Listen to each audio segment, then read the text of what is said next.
Okay, I want to watch a video. I came across a certain video. Bum bum bum bum bum bum. Bum bum bum bum bum bum Okay. bum bum bum bum. I'm singing this so you guys don't have to use copyrighted music. Bum bum bum bum bum bum. Hello there.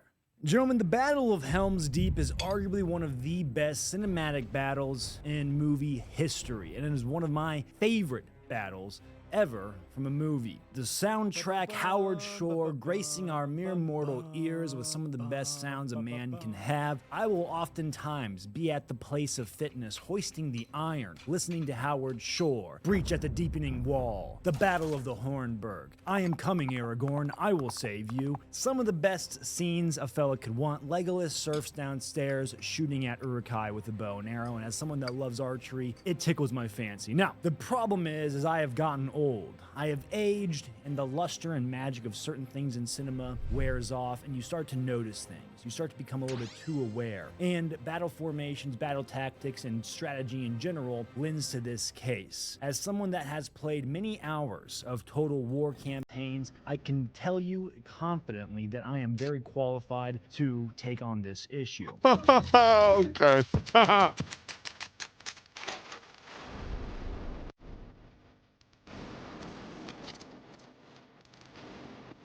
What I noticed when watching the Battle of Helm's Deep now is that there is actually gross incompetence on both sides of the coin. Gross incompetence from King Theoden and gross incompetence from the Uruk-hai army that would attack the keep. And of course, seeing this, my male brain ramps up to 11 and I want to solve the problem. Baby, I don't want to listen to you talk. Daddy's got to solve the...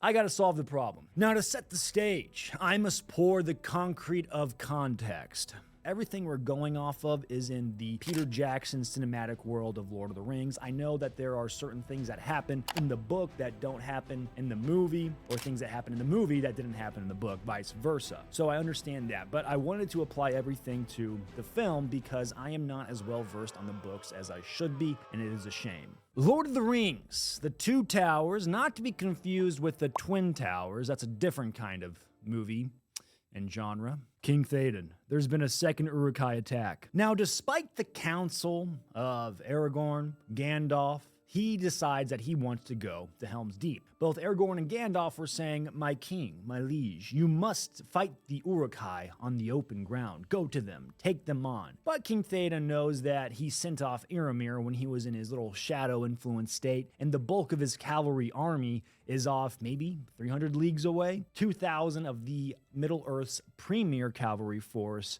unaccounted for in his darkest time of need. So he's probably thinking, hey, I might want to go take up a good defensive posture at Helm's Deep. And as someone on the outside looking in, you can maybe think, that's not the bad idea. I mean, a fortress is pretty smart, but there's a lot of things wrong with that fortress. Now, I was playing with the idea of why King Theoden just didn't send off riders to go track down Eomer and stay at Edoras. The reason I think this way is because the more we look at Helm's Deep, it is a bad defensible structure. It is unsure how long it would take Eomer to get back and intercept the Uruk-hai army before they could probably lay waste to Edoras. King Theoden probably should have also sent riders to anyone and everyone that has some sort of military force. I know there was talks of aid from Gondor, but there's the classic, where was Gondor when the Westfold fell? So I get it, and Gondor is tied up dealing with the threats from Mordor, which is right on its doorstep. But nonetheless, maybe the steward of Gondor, and I'm giving him too much credit because the dude, given any chance, wants to set himself on fire, he could see the potential that maybe destroying Isengard or the Uruk-hai army could help free up the Rohirrim to go and aid Gondor. So if he's maybe sends some sort of cavalry contingent, maybe anything that could help, maybe all their infantry is tied up in that city on the river fighting against the forces of Mordor, but their cavalry may not be as tied up, so they could have sent that. Now, that doesn't play out that way. But what I'm trying to say is that maybe there is hope, and there should have been some attempt to send off a rider to Gondor. There could also be the argument to be made that every able-bodied man is needed at the Deep to defend it. Now, one thing I was thinking about is in the movie, Gandalf takes Shadowfax, the lord of all horses, and goes off and finds Éomer. Now, there's a few things I'm thinking of when I go down this rabbit hole. I think Gandalf should have stayed with King Theoden in the defense of Helm's Deep. He is a very powerful figure. He would be very good boost to morale, and he is very critical to the war effort. The argument is that his horse is probably magically faster than any horse that Rohan has. But if they defend Helm's Deep properly, then that would give them more time to take into account maybe the slower horse getting to Éomer. Now, what is so critical about Éomer getting into the fight is that if they can catch the Uruk-hai on open ground, then essentially they can horse archer them to death. Now, I want to give you a real-life example of this, and that would be the Battle of Uruk-hai.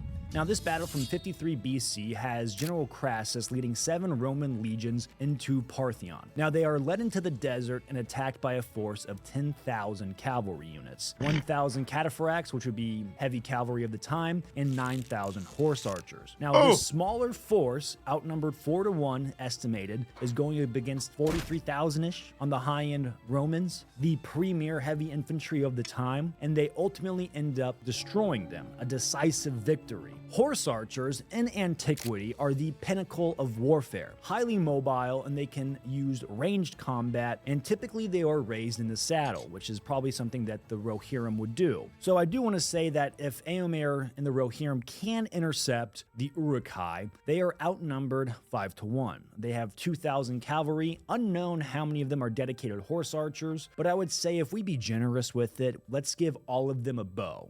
Like, they all have spears, they all have bows. So those horse archers can have some standoff, ride around, shooting at the Uruk-hai, picking them off, messing with their movement to Helm's Deep, giving King Theoden even more time. I think they would ride up loose arrows for however long duration of time they have or their logistics allow, and then they would scurry off and not engage in melee combat because the Uruk-hai have massive pikes. So I was playing with the idea that King Theoden just stays put in Edoras and gets his cavalry force en route, and it would give them more time because the Uruk-hai army has to travel farther from Isengard because Helm's Deep is closer to Isengard. Let's say King Theoden is dead set on getting to Helm's Deep. He wants to defend it. Now, of course, on the way to Helm's Deep, they do get attacked by about 50 wargs, and King Theoden's tens of men fight off the wargs, and he probably loses even more good fighters before they even get to the keep. Now, all the wargs are killed in this engagement. So, on the way there, we can assume there's probably technically no other threat to any scouts out there. This is where things get kind of tricky because I feel like King Theoden is playing in the dark with a lot of his information. If they smoke all these wargs, then for sure, if I was King Theoden, I would want to send out scout riders to go see what kind of army we're dealing with. Get numbers, get equipment, what style of motivation, where the route they're taking. As much information as possible. That would be the smart thing to do, especially now that there are no wargs in play to kill those scout riders. So after they scout, they can come back and add to the defense of the Helm's Deep. So now King Theoden and Edoras reaches Helm's Deep. This is where things, I would say, get a little bit tricky, and it has to do with the time constraint allowed. I will honestly say in the movie, it all looks like it happens within a day. Like, they leave for Edoras, they get to Helm's Deep in a day, and then night falls and the Uruk-hai show up. It's hard to say, I don't know how much time there was, but going off of that, that gives us very little time to prep the defenses that much more. So a lot of this next part has to do with the allotment of time. One big thing I've seen on other YouTube videos, ancient military experts talking about how important trenches are, and I totally agree. I think King Theoden should have set about digging trenches as fast as humanly possible, moving the earth and making the fortress less accessible from the ground, i.e. disrupting the use of ladders. But given the time crunch allowed, how much trench work can be built? So I have behind me a terrible drawing of Helm's Deep. Let us examine. Gentlemen, real quick, I appreciate you tuning into Bureau Files. This is a very new and fun project for me that I am very excited about, and it would be a great honor for you to like and subscribe to the video because it does help out with the algorithm and the engagements. If I am doing my job right, I am hoping that you are actually eating your food right now or on the toilet, which is a very high honor you can give to a YouTuber when you are watching their content, and it does mean a lot. All right, now we truly will defend. He knows me well. We will defend the Helm's Deep, brother. All right, so if we're going off of a time crunch in the defense of Helms Deep, one thing I think should be very important is digging trenches. Now, the problem is I don't like the deepening wall, and we'll get to it here in a second, but if you only have so much time to dig quality trenches, I would focus on the keep up here, on the Hornburg, that is, and I would try and dig as many disruptive trenches as I can, spaced out, using the earthworks to make it very hard to maneuver and navigate. Trying to do things while getting shot at arrows on uneven terrain sounds like a bit of a challenge. This is probably the best defendable structure at Helms Deep, and it's not even that great. There is a lot of flaws with the keep that have been covered and that we need to briefly cover to help add more context to why it's such a bad defensible place. I have to give a shout out to the YouTuber Perry This that does an excellent job going over all the features of Helms Deep that makes it a poor fortress. But to briefly summarize, I'll give you this. A deepening wall that provides no cover to the Hornburg. A literal open grate underneath a wall that is considered a very important defensible structure. Yet again, the deepening wall providing no cover to the Hornburg. A giant tower with no murder holes in it to shoot arrows out of. It's literally just there for a giant horn. There is no drawbridge. The crenellations on the structure, they're not drawn here because I'm bad at it, are too low. Same up on the Hornburg. The wooden gate is terrible. It's literally just awful. There is no other murder holes inside of the gatehouse, and then once you get into the gatehouse, you can easily access the rest of the keep. There is no other fatal funnels inside. Now, I would assume a safe bet is that King Theoden himself didn't oversee the construction of Helms Deep, so he is kind of suffering from the sins of his fathers. Another thing I have to mention is the geographical location of Helms Deep, where it sits at the base of a mountain. Though that seems like a smart idea for a lot of reasons, and Perry This covers this, it's really a bad idea for logistics, and you're not getting the best bang for your buck when it comes to fatal funnels because it's also inside of a valley that has a very narrow entrance. You could also use that entrance to maybe make your fence line there, or you have more space inside of that to where you can house more people or logistics and support. Another thing is that an army using less men can lay siege to the deep by cutting it off at the entrance. Now, on top of digging trenches with an all-hands-on-deck effort for as long and as hard and as fast as they can, I would also see to it that this little section right here, right by the gate entrance, would be destroyed because it denies them any access of a battering ram to use against your flimsy little gates. Now, you're probably wondering, how can we get in or get out? Well, you could probably put planks or boards down to cross that because I know the LotR archers are going to show up, but they didn't know that at the time, but you could probably figure that out pretty easy. One could argue that even destroying that means that the Uruk-hai can maybe come up with planks of their own and still bring the battering ram up. But that's still a challenge that they have to navigate and deal with, and it offers some resistance as opposed to no resistance. Okay, so we dug trenches in front of the Hornburg, and we also destroyed the access to the gate. Probably starting to look a little bit better, but the odds are still not in our favor. We have 300 fighting-aged males, and that's a very generous estimate given that a lot of them are old men and young children. But King Theoden does get a gift from the good Lord himself in the form of 500 LotR archers. Now, to be blatantly honest, I am not sure if it's exactly 500 because some sources said a regiment, which would probably put it up to 1,000-ish. Some people have even said 250 archers. But let's play it safe and go with 500 LotR archers. So I am very passionate about archery. One of my hobbies is shooting warbows. Archery is a very hard skill to master. If we look at the pinnacle of European archers, that being Welsh longbowmen or English longbowmen wielding very powerful yew warbows, they started shooting those things when they were very young, and there's a lot of intuitive shooting that goes into it. So if you're an elf that lives for many, many years, along with elvish magic, making your bows somehow maybe even magically strong, or maybe the bowstring can magically withstand the rain, because in rain, bowstrings loosen up and they lose tension. So these archers are probably the Middle-earth meta when it comes to archers. When the Uruk-hai do show up, they will end up having crossbows, which yet again, crossbows, if they got wet, just about any bowstring in reality, if they get wet, they lose tension. Nonetheless, the Uruk-hai are pretty good at wielding those crossbows, hitting targets while they're moving. As someone that's also shot a medieval crossbow, I can say that would be pretty hard. And for Uruk-hai that were born like days ago, that's pretty good skill. I'll give them that. I also don't know how the elves from Lothlorien beat the Uruk-hai to Isengard. A guess that I have is that the Uruk-hai, being larger in numbers, being 10,000, and also have to carry siege equipment equipment with them could have slowed the formation down. Thinking that they were at risk from Rohirrim cavalry, they need to keep a tight cohesive unit so they don't get picked apart. The 500 elves could probably move much swifter and quicker. Alright, now we have to talk about something very important, and that would be troop placement. Alright, if I was King Theoden, I would really just abandon the deepening wall. I wouldn't use it. It provides no real value, and its existence forces you to spread your forces out. That's ridiculous. That's actually ridiculous what he's saying. You have what? If we're counting, if we're pretending, like he said, that it's 500. Oh my god, my cam doesn't work on this scene either. Hold on.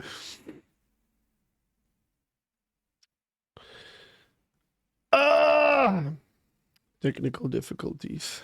Same old, same old.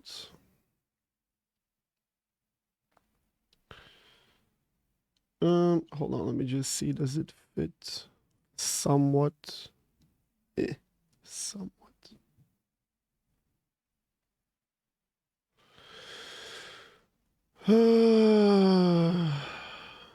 No, that's not what I wanted.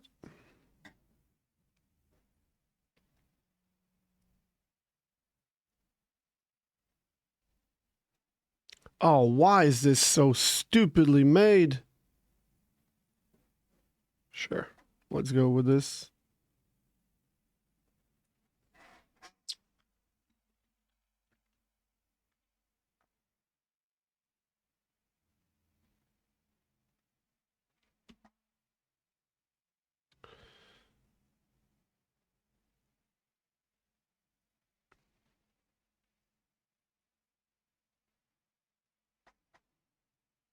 Right, so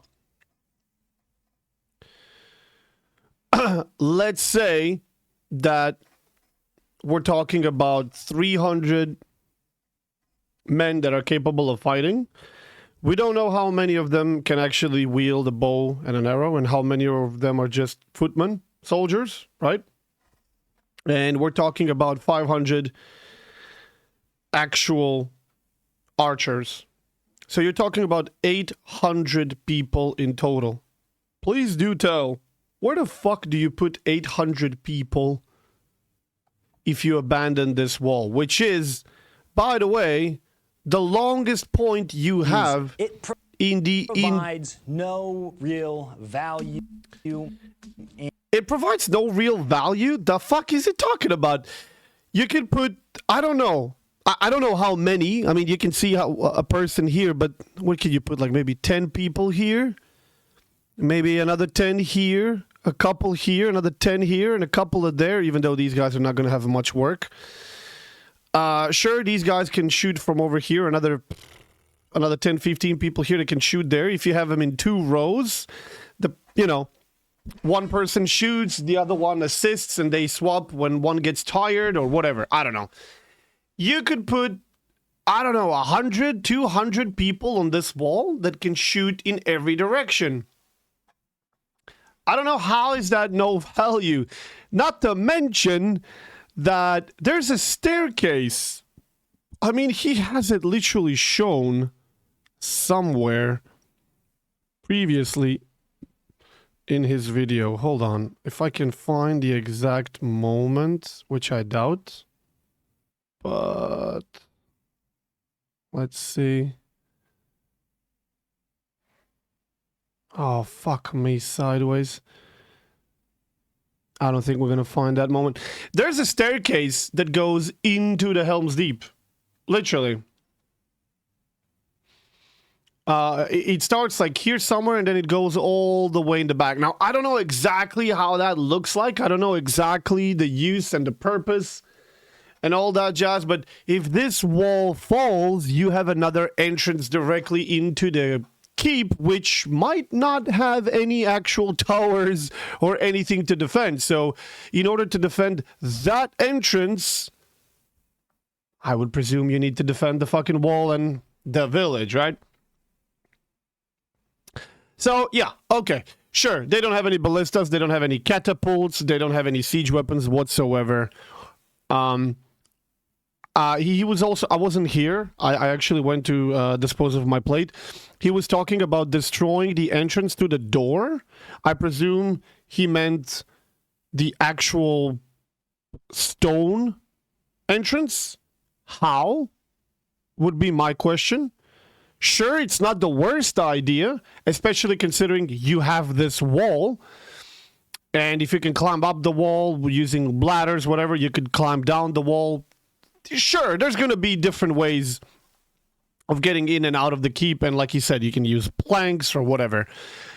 How exactly are these guys with swords and bows supposed to destroy, you know, the stone entrance to the whole castle? That's one thing I don't understand. And this being completely useless, I mean, we're going to listen to the rest of the video because I'm curious what else he's got to say, but this is probably their MVP wall right here, because for as long as it stands, and keep in mind, they had no idea that the gunpowder was built. That was a siege weapon. They had hot oil tunnels at entrance to burn the people pushing the ram into the entrance. Okay, sure, but that's not a siege weapon. When I said siege weapons, I meant like catapults and ballistas and trebuchets for the most part. Not oil, but sure.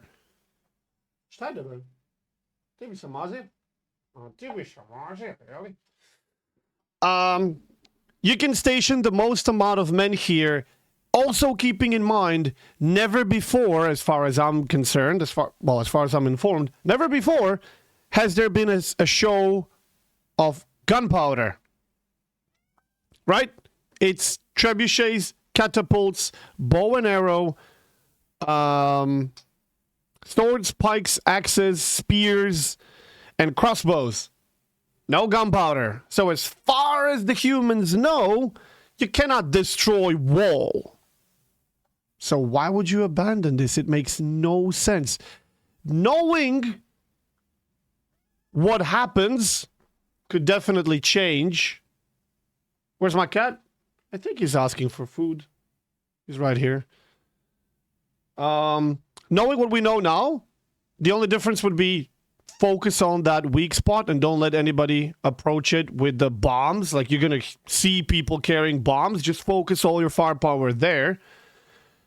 And if they ever manage to get the bombs and, you know, you focus on the guy, but nobody besides Legolas noticed this one guy running around with... Nobody noticed them bringing anything or anything like that. I don't know. So yeah, there's a couple of weird parts. But then again, I guess in the heat of the battle and you don't know that the enemy has something... Sure. But saying that this is pointless, I mean, even being a general after the battle, that's a bizarre thing for me to listen to. But sure, let's listen to the rest of what he's got to say. Its existence forces you to spread your forces out in a non-advantageous way. So I would abandon that thought process off the rip, and I would focus all of my forces in the Hornburg. If we're being brutally honest here, King Theoden's Rohan forces are outclassed compared to the Lothlorien archers. Elves that have lived hundreds, maybe even thousands of years and are master craftsmen with their weapons, as opposed to maybe a few good Rohan infantry and a lot of old men and kids. I would only really take the best of them for melee combat and focus them on that, because they have bows in the battle. And I gotta touch on this real quick. I think one of my biggest pet peeves as someone that loves archery is that the opening of the battle when all the Uruk-hai show up and they're all holding their bows. That's a really hard thing to do. As someone that shoots a 106-pound warbow at 30 and why inches, would you? I can say that holding on to that at full draw is very hard. Now, especially if you have a mass formation of target-rich environment, you would pretty much just pull back and shoot at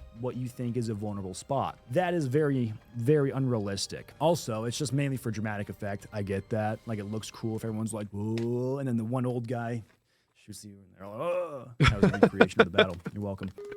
All right, so Lothlorien archers should be all on top, and what I would probably do is a 250 at a time Lothlorien archers. Yes, I know my handwriting is terrible. And then I would have as many of the fit Rohan citizens as I could, working on making sure that they are ready to go for melee combat. So now, as the Uruk-hai try and Where would he position 250 people there?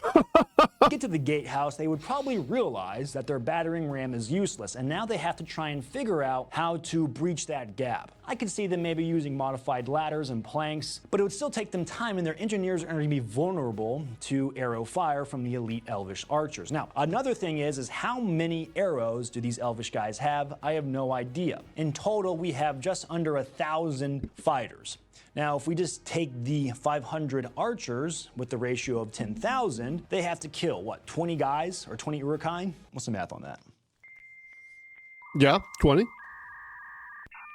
Now, for these archers to really get the best bang for their buck, the odds are stacked against them. Each one of these elvish archers has to kill 20 Uruk-hai to have a chance of killing them all. Now, I will say that technically they don't have to kill all of the Uruk-hai. A really good number to shoot for would be at least 10. I mean, you have elvish studs like Legolas who are always racking up the kills. I'm on 17. That's 2 already. But if they can pull that off, it greatly weakens the Uruk-hai army, especially if King Theoden is suspecting that Eomer might show up after he had already sent off riders to go find him. So that means the Rohirrim, when they show up, don't have as many Uruk-hai to deal with, and it guarantees a decisive victory, even that much more. So I would guess with the 250 elves up top, you could rotate them out and keep them fresh with the other elves that are waiting in reserve, and the men that aren't as useful could be going around and keeping arrow supplies up, logistics going, keeping people hydrated and fed, depending on how long this truly goes on for. I would say from this point, there are 2 massive threats. The big threat being the long ladders, but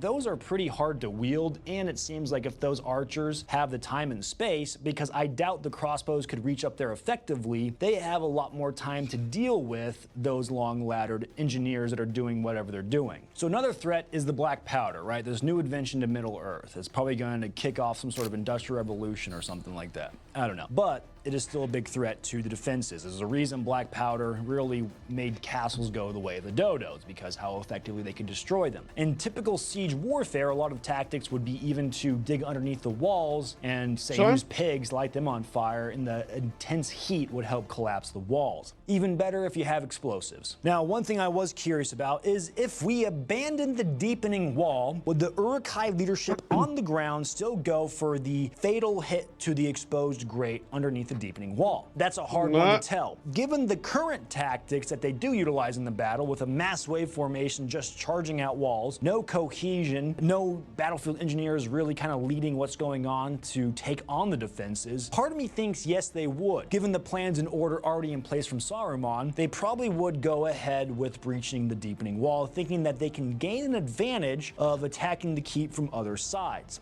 King Theoden probably still doesn't know about the black powder, but if he pulled his troops up into the keep and there's nothing to defend down there, that just potentially offers them another fatal funnel for them to work on. Sure, they're getting up inside, but there's nothing to protect back there. There's no resources. It's really just dead space. That's kind of a big bad flaw in the Helms Deep design. But if they are hell-bent on doing this, it's actually a big bonus to King Theoden, because if there's a bunch of Uruk-hai right outside this deepening wall all stacked up, maybe they're putting ladders and they decide to light the fuse while a lot of their friendlies are right by that, then you get a lot of collateral damage and fratricide thanks to the Uruk-hai. And none of your guys get injured. In the original battle, all the Lothlorien archers are down low in the deepening wall, and there's even more Lothlorien archers behind them. From what I can see in the footage, it looks like the Lothlorien were stacked 3 deep, and I pretty much only counted down to 40, so it's about half of their forces are on the wall, half behind. Obvious, but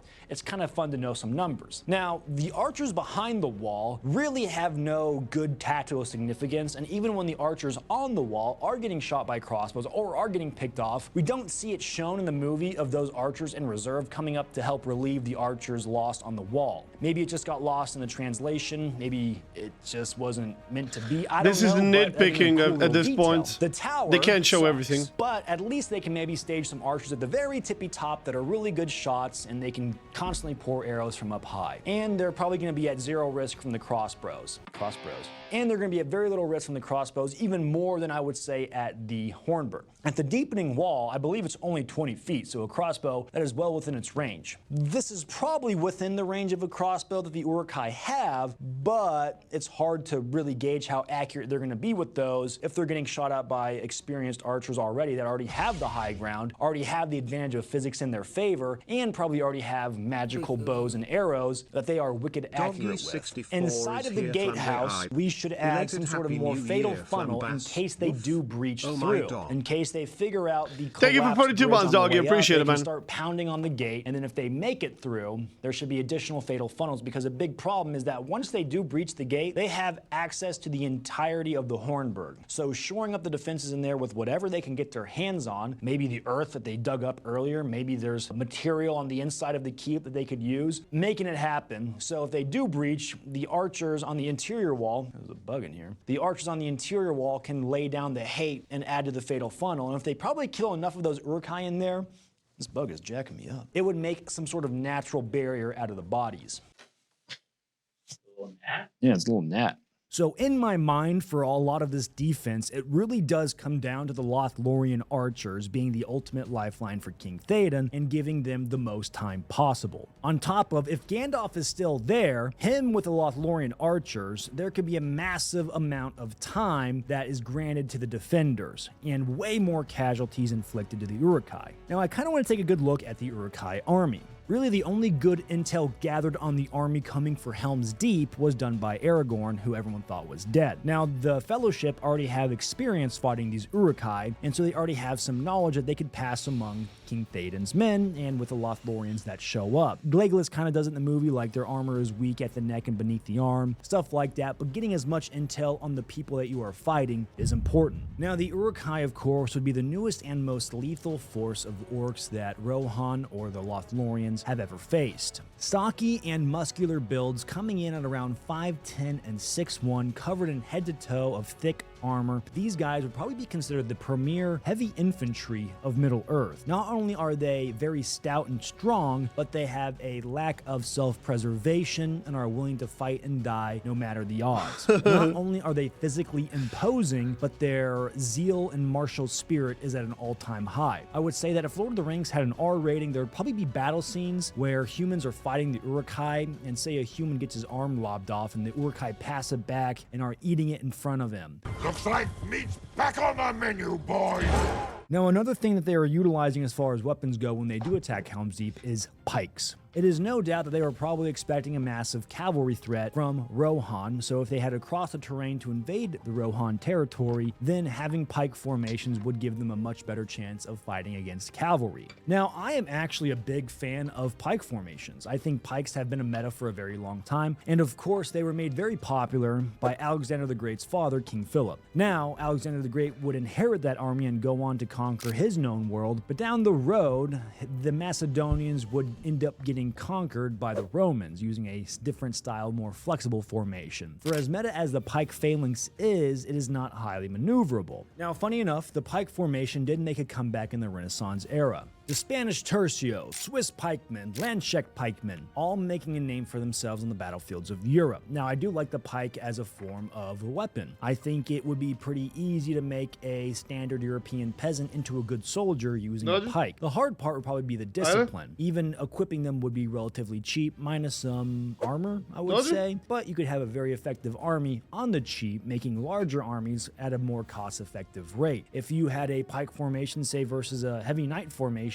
I think the pike would still do good against that knight formation, especially in the Renaissance era, which would probably be late medieval, early Renaissance, and we're starting to see the advent of gunpowder being used in the form of hand cannons or arquebuses. The tercio is a really good example of this, tercio being thirds, where you would have a third of pikemen, a third of swordsmen, and then say a third of some sort of ranged unit. Maybe that's what Peter Jackson imagined with the Uruk-hai, maybe some sort of tercio style formation. Now, funny enough, when it does come to the Uruk-hai tactics tactics on the assault of Helms Deep that is probably the best case for King Theoden. Them all just throwing themselves at the walls willy-nilly with no cohesion makes for an extremely target-rich environment for the Lothlorien archers. Siege warfare is brutal, and the way the Uruk-hai go about it is exactly the wrong way. You should never do any sort of siege warfare. If we find ourselves in a world without guns and we return to castles, do not do what the Uruk-hai did. Typically, there's a lot more order and cohesion. Things are slow when it comes to siege warfare. The YouTuber King Emperor Penguin has a really cool video called A Military Analysis of the Two Towers, where he breaks down a lot of the strategy and, of course, the strategy used on the assault of Helms Deep. And I thought he did a good job addressing it, especially as someone very qualified based off the hours and hours of Total War that I've played. Generally, there's just too much going on for them to be effective. If they would have had more standoff space, they could have allowed their engineers to work in a less congested area, things could have been safer as they blew up the wall, and they could have worked on building up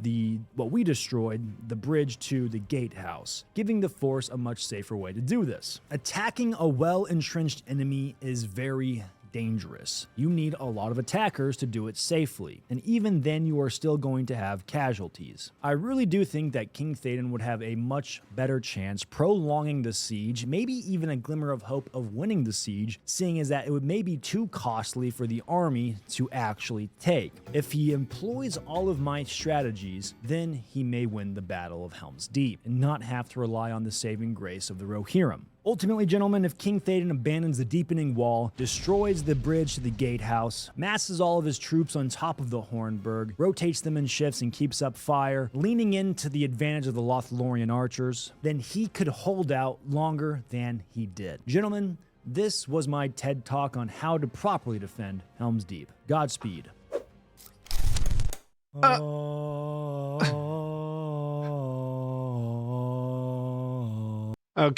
Okay, hold on.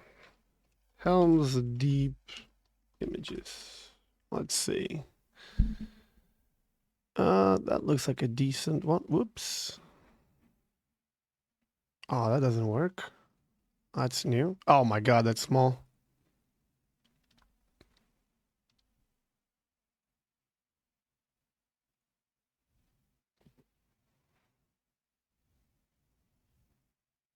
Yeah, you see that? That's a staircase. That's a staircase that leads directly into the keep. Right there. What else we got? Oh, that's a pretty... Yeah, you see it? Right there. And like he pointed out, there's not exactly a lot of things that this tower does, right? There's not a lot of value. You can see a couple of windows, holes, right? But that's like one person per. You lose this wall, they cross it, they go directly. I don't know where the staircase actually lead. Also, there is the door to the wall. There is the door to the wall? What do you mean? Oh yeah, and once you climb this tower, this wall, I wouldn't be surprised if there's a way to enter inside here, like you mentioned. Yeah, maybe the door. Losing this would be the worst thing you can possibly do.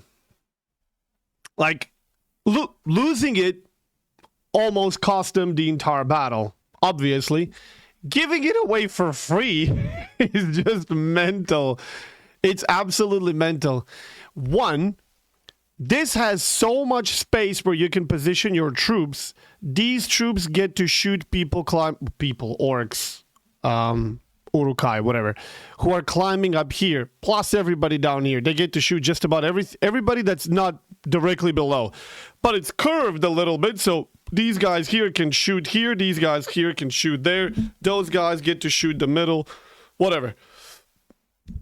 If you take a look at the size, yeah, sure, you can position a shitload of troops here, but that's it. Like, you have about 1,000 people, from which about 2/3 are archers. Where the fuck are you going to position all those archers if you just defend here? Literally, tell me where. These guys here already can see, just like he was saying that these guys over here are essentially useless and can't do much. Sure, Uruk-hai are very heavily armored, so firing without precision aiming is of questionable value, but when there is so many of them, you're gonna hit something, and some of the arrows that hit are not gonna kill or, you know, even injure anybody because of the heavy armor, but some will. He's got the point absolutely about the archers being MVP.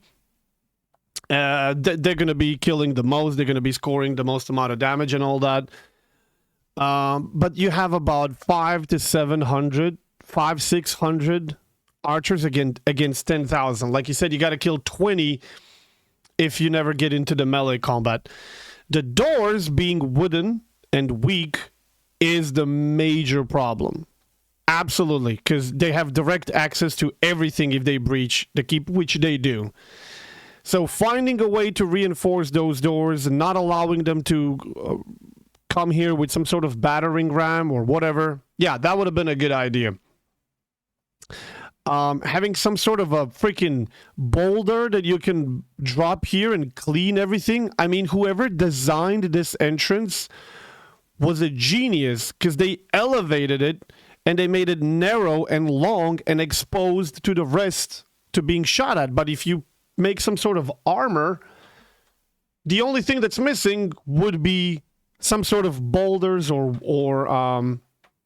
what do you call it? Like stones, anything big that can just roll here and clean everything that you don't use until they try to come up with some sort of a siege weapon. Then you fuck them up. People comment war strategy from a fantasy movie, this world. Bro, we're talking strategy. It doesn't matter if it's fantasy, it's strategy. Every fucking serious movie, anything has some sort of strategy involved in it. Pretending that there's not is just ridiculous. You just adapt to what they have and you try to go with it. If you're gonna take it seriously, take it seriously. If you're not, then fucking don't. So yeah, this would have been a huge weak spot. Very exposed, but eventually, you know, if the enemy reaches it, and when you have 10,000 at your disposal for such a small keep, there's a good chance you will. They needed the final ultimate weapon against this, something that's gonna clear everybody, because in the end, when they say let's ride one last time, right? They come out with some cavalry, and every Uruk-hai just gets dropped down. And this is a pretty big height for them to drop down and completely bust their legs and arms and necks and spines. And they're wearing heavy metal armor that's just gonna make it even crazier. So just being able to clear everything here, even if it's just lethal for the first half, would have been amazing. That's something that they should have thought about. In order to defend this. I don't know how they would have done it, but that's something they should have think about to make this a lot less breachable. When it comes to this, the major issue here is that they didn't know. They absolutely didn't know that the opponent has a new weapons technology. Actually, a boulder would have been a great idea, but behind the gate, having a boulder that they could just let fall into place behind the gate, essentially removing the option to batter through would be good. I don't know, I don't think having it behind the gate would have been of much use. Sure, the ultimate, final, last resort, having one or two that you open the gate and you unleash it into the enemy, and then a couple of guys that immediately get in. You slice and dice with, I don't know, 50 soldiers that you have stationed there, 100, whatever. And then once the boulder starts rolling and clears a bunch of this, sure, it probably wouldn't go like this. It would probably go here and then fall off. But that's still the lethal area. You want to clear this area. The rest is like, okay. And then you close the door again. It would have been good to have some way of deploying it from the top, like a hole where you can drop it, or have them like mine the mountain here, like obviously not in the middle of the battle, but pre-prepared, where you mine the mountain and you have these huge holes, and then you just release the boulder in and it just rolls through the wall, drops here, and then continues rolling. I don't know, like it would have taken some engineering, but if you can make this, you can make that happen as well. He says that he would destroy this. My question is how? He never explained, as far as I can remember, he never really actually explained how would you destroy a stone bridge this thick. Even if we were talking just this thick, how? Let alone, this is what, a couple of meters thick wall, and they only have 12 hours or so? Not to mention everybody's already tired from getting there. They didn't exactly come prepared. The keep is underprepared itself. They don't have enough food. They don't have enough arms. They don't have enough anything. Now, I don't know, have you seen that new animated movie, War of the Rohirrim? How Helms Deep got the name Helms Deep, and how did well, I don't know, was that the first time that they fought there? But it was certainly before. You don't defend Helms Deep by defending the Helms Deep. You defend the Helms Deep by getting help from the outside. That's how you defend the Helms Deep. If you just get in here, like he mentioned in his video, you are funneled. You are in the corner. You voluntarily put yourself in the corner up against the wall where you have no way out. You immediately announce to your opponent, I am willing to die behind these walls. Whether it's from starvation, whether it's by you breaching, whatever happens, this is our final stand. We have no way out from here. So, you are not going to save yourself. Either your opponent is going to be incredibly stupid and lose the fight directly, and then you can march out yourself with it, whatever it is you have left, or you are holding on until help arrives. And then when the help arrives, that help is also funneled, and it's got no way out because there's a valley. And you are now cornered as an invading force. You are trapped between the defenders and their help. That's the whole point of Helms Deep, if you ask me. Not that you will hold with few hundred men. You won't. The enemies always find a way to kill you, starve you out, whatever. Especially if they come in big numbers. But yeah, like, trying to pretend that these guys were ever going to defend themselves against an incoming force that has every type of siege weapon imaginable, whether it's a ladder, whether it's the gunpowder bombs, whether it's the battering ram, whether it's those huge towers. I can't remember if they actually utilized those towers at the Battle of Gondor, or did they utilize them here as well? I haven't seen Helms Deep in a while, but eventually, with such overwhelming amount of numbers, you will fail. But abandoning this makes absolutely no fucking sense, in my opinion. And I think I explained very well as to why. Not to mention that the entire keep here, once these guys start climbing the stairs, once they get to here, everybody that climbs up, they're safe. These guys can't shoot them anymore. So the entire army has a free entrance. Eventually, they just have to find a way to blow whatever door they happens to be there. But if they can blow this front door, surely they can blow that door as well. And you said that there's some sort of a door here, which once they win the wall, they can blast that door. Like, this keep is not bad, right? But you have to keep in mind, we're talking about hundreds and thousands of years in the lore here. And when whoever was designing this, when they designed it, they probably didn't keep in mind that this is supposed to be used thousands of years later and that the opponent that's going to be coming is going to be in tens of thousands strong, right? If you have few hundred people and you run in here because the enemy has like, you have 300, they have 500, or they have 1,000, you run in here, these guys show up, they're going to have a hard time. They're probably not going to win. So you can defend successfully, right? And you can bring in reinforcements from their rear. You're not supposed to fight with 300 against 10 fucking thousand. Like, that's not the way the odds work, but yeah. They didn't use siege towers at Helms Deep. At Minas Tirith, they did. Yeah, okay, so, sure. They didn't have those, but they had just about everything else that they needed. So, yeah, I don't know. Sure, fighting the way that... Oops. Fighting the way that the Uruk-hai was fighting could be considered bad because you're just standing there and taking shots and trading shots with an opponent that has cover, which you don't.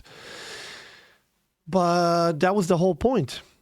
Saruman's plan was to throw such an immense force at these guys that everybody's going to be in awe just how many are there, and there's going to be too many moving parts to pay attention to any individual, and then they can just carry the bombs at the weak spot and essentially light them without ever defenders even noticing. Not to mention that in the movie, obviously, it's made so it's a bit dramatic and so on, but the guy carrying a torch, he probably didn't need to carry the torch throughout the entire thing. He could have just probably come below the wall and then light the torch there and blow everything up. I'm just saying, but, you know, whatever. So, this guy has a... Like, it's an interesting topic. I love the topic about the strategy. And let's take an approach to what they did wrong, what they did right. Could they have defended and so on and so forth? But his major idea is probably the worst thing defenders could do. I think the only worst thing, besides what he says, the only worst thing defenders could do was to not utilize the keep whatsoever and just fight them in the open. Literally, just get out, fight, and die. 300, 500, 1,000 against 10,000, whatever. And then that's it. And then it's like, what was the point of your keep to begin with? They could have pulled the Game of Thrones. You know, just let's all fight in front of the walls and die there, because that's a good idea. I don't know. Let's have our archers and siege weapons in front of the fucking walls, because that's a good idea. Like that third episode, or whatever it is, third or fourth episode in the 8th season of Game of Thrones, that was one of the biggest fails of strategy that I have ever seen on screen. And then somebody's going to say, but it's fantasy. Why are we going to talk strategy? Like, that's such a stupid thing to say, in my opinion. Because, of course you're going to talk strategy. Strategy is what happens all the time at the battlefield. Don't even get me started on the Siege of Winterfell. Siege of Winterfell. Well, are we talking about the 8th season, or... what was it, first or second or third season? The Greyjoy? I don't know which one. Anyway, I appreciate the video. A lot of effort went into the making the video and everything, and it's a good video. I just think that his approach to strategy is very wrong. Blowing up the bridge here is a good idea. I just don't know how they would do it, especially in the limited amount of time that they had. He wants them to blow the bridge and dig out the trenches and make arrows and weapons and arm and train everybody and prepare everything. Like, there is simply no time, and they don't have the weapons or the manpower or the tools to do so, in my opinion. Abandoning this wall is just a big no-no. And you would have 1,000 men. You try to station 1,000 people here. How? Where? You can't even... Maybe you can station 100 archers? What is the rest 400 archers gonna do? I have no idea. Like, I literally have no idea how he wanted to utilize so many archers. Because what's funny about the Helm's Deep is even in the movie, you see that 500 elvish archers, which are like the elite, arrive, and they don't even have space for all of them. They are completely and utterly stacked in 3-4 rows from start to finish on this wall and on these walls, and they still have a shitload of them behind here trying to utilize them as much as they can. You can tell that this keep was never designed to be defended with such big force, and it was probably never designed to be sieged by such big force. Like, the way that this is defended and attacked is probably, like, successfully defended is, like, if we're talking in hundreds, barely thousands, not tens of thousands. So, yeah. Anyway, I like the video. I like the approach. I like the idea. And some of the mind process that he gives. He points out to some flaws and some problems. But his take on the strategy is, I think, very wrong. Not to mention that you got to keep in mind Theoden didn't know. Like, he had absolutely no idea. Plus, there's an entire village here. This is where civilians are supposed to be, unless, you know, it's in the middle of the battle and then they pull into the keep. Because this is kind of designed to be self-sustaining to a degree. If they've been reinforced by dwarves instead of elves, they could have held for years. How? Let's take that idea for a second. What would dwarves do better than elves? Unless you're also talking that 500 dwarves showing up here would have shown up with different type of weapons as well. And we're not talking just axes and swords, melee, because having a large melee force is pointless. Like, you can't do anything from the walls. I mean, you could have seen Gimli literally trying to jump up. Like, I can't see anything. I can't see anything. Like, they can't do shit from the walls. All they can do is fight better than humans and maybe elves in the melee combat. But if it comes to the melee combat, you already lost your biggest advantage. Helm's Deep lore-wise was always meant as bait. That's the reason why it does have hidden exits through the mountains. Why it does have hidden exits through the mountains. Yeah, which is also a good question, is why they never utilize those. If there are hidden exits through the mountains where you go God knows where, why they didn't utilize those? At least for civilians. Like, I don't know. But yeah. Dwarves would not have the time to make the expert defense in such short time. Yeah.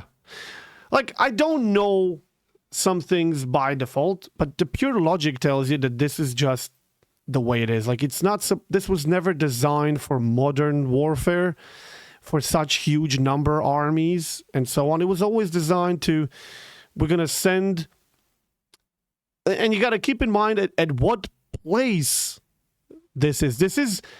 This belongs to Rohan. What is Rohan known for? Cavalry, right? So if the battlefield is Rohan, then the Rohirrim is there. It's cavalry. It's literally how the movie goes.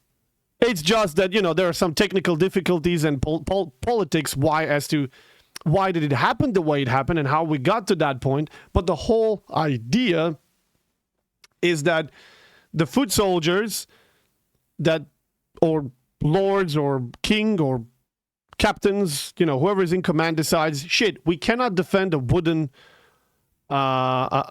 fort, and all the civilians are here. We're going to pull back to the much easier defendable stone fort that's literally designed to be defended, and we're going to keep all our civilians behind the safety of a stone keep and walls.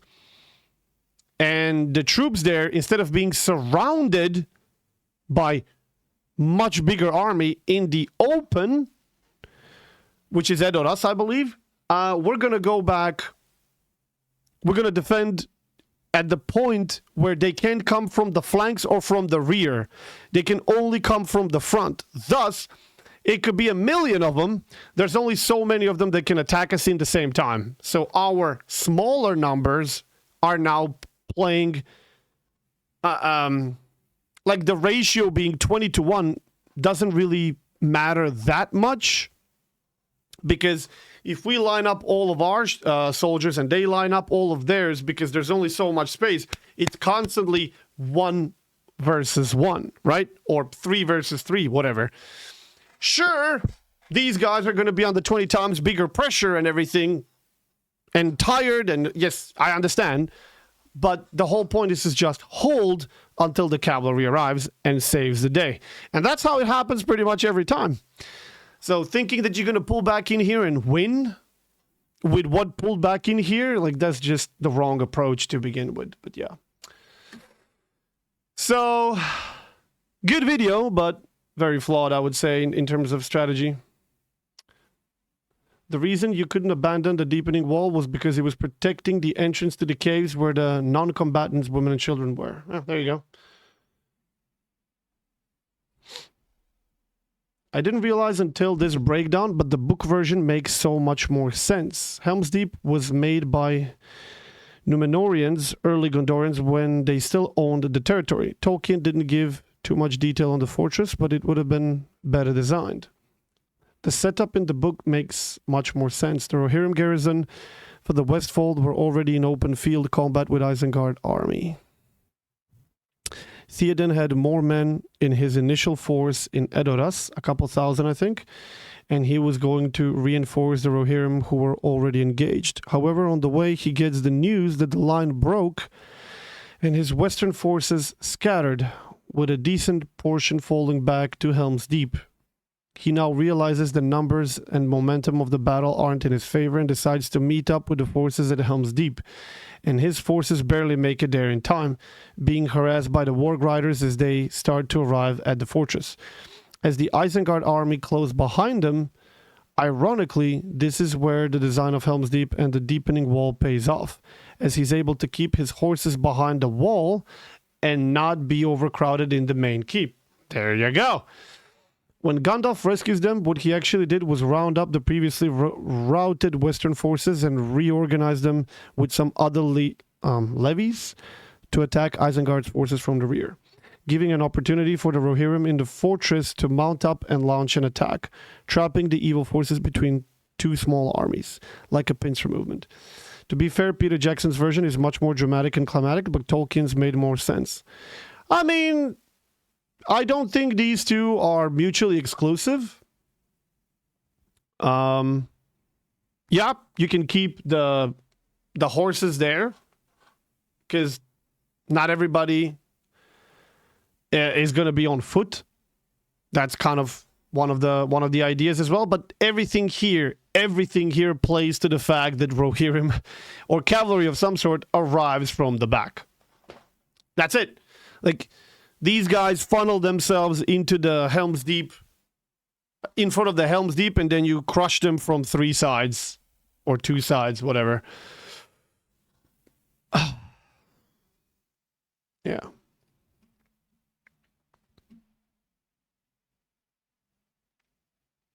And there you go.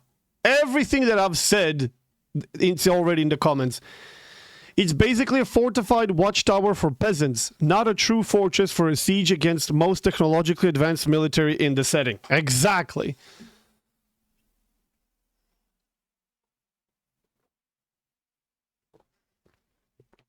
Oh, here we go. In the books, the Lothlorien elves were never involved in the battle. This was Jackson's addition. King Theoden rode out with from Edoras with about 1,000 soldiers, including Eomer. Helm's Deep already had about 1,000 men at arms garrisoned. The Rohan defenses wasn't so helpless. Ah, okay. Well, from these 1,000 men, I don't presume all 1,000 actually reached Helm's Deep due to wargs and everything else. But sure, 2,000 is already looking hell of a lot better. But, you know, most of them are probably going to be not very good archers. So the trade is okay.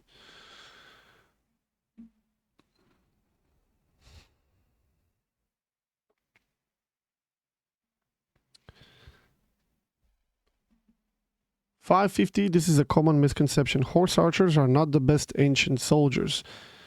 The reason the Romans got defeated at Carrhae is the leader of the Roman army did not hire auxiliary archers or slingers. After Carrhae, the Romans went on punitive expedition against the Parthians with a properly equipped army and completely defeated the cavalry force that tried to do a repeat of the previous battle. Given that the Uruk-hai are shown to have crossbows, it would be difficult for the horse archers to operate in any way other than as a screening, harassing force. Definitely still useful, but not battle winning. Absolutely, not to mention that his entire cavalry force was like sent away. Because Tolkien was a Chad, he actually understood war and battles. In the book, the Rohirrim did have earthworks. I don't know what that means. They also used scouts. Even if you can't stomach reading the whole trilogy, it's worth reading the battles. Tolkien's strategies are significantly better than what Peter Jackson wrote. Oh, there you go.